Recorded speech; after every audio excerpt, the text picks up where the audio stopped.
Good morning. Dyed my hair. So I'm trying to spend some time loving the things that I love about our old house. There's now 48 days left, and I'm trying to recognize the things that I love about the house, and I've always loved the bird song here at our house. And I love that view, even though it may not be some people's favorite view, but I think it's beautiful.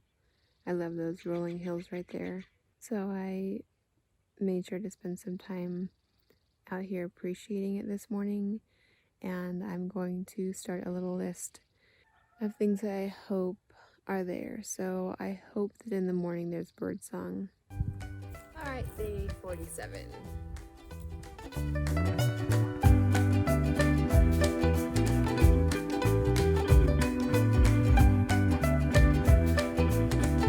My why. It doesn't matter.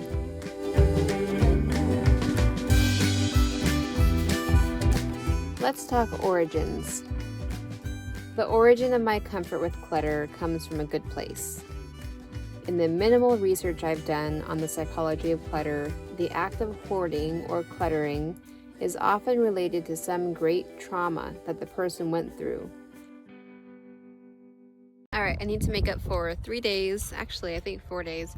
So to make up for 3 days, for day 46, 45, and 44, I need to give away 135 things. So that's what I'm doing now. I think my math might be wonky, but anyway, I'm covering those 3 days and I'm giving away 135 things.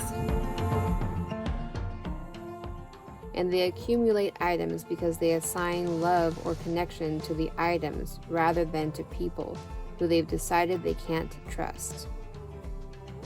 The origin of my tendency towards clutter is not like that. I have suffered some trauma in my life, but I've been this way since before the trauma. I've just been this way all my life. The origin of my clutterhood is a childhood home full of love and imagination, optimism and possibilities, and almost no discipline.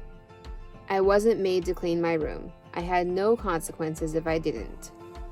I had piles of random junk everywhere in my room, so that's what I grew up being comfortable around. Clutter felt like home. Clean and tidy felt sterile. Aside from being messy, I have always been creative, and almost anything can have a creative purpose. I kept empty toilet paper rolls because I was going to use them in a yarn spinning experiment. I kept 100 plastic grocery bags because I was going to make baskets out of them and sell the baskets on Etsy. But in the end, I go back to something I like to say, which relates to the trauma I had mentioned. My little saying is, it doesn't matter why someone's abusive, it just matters that they're abusive. Of course, there are reasons why the origin of the abuse is important, for example, in counseling. But the gist is that no matter the reasons or excuses, if someone is a certain way, that's what matters. If someone is an abuser, their excuses aren't the focus. The fact that they abuse is inexcusable.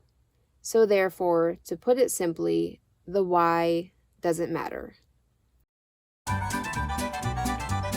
It's the same thing with clutter.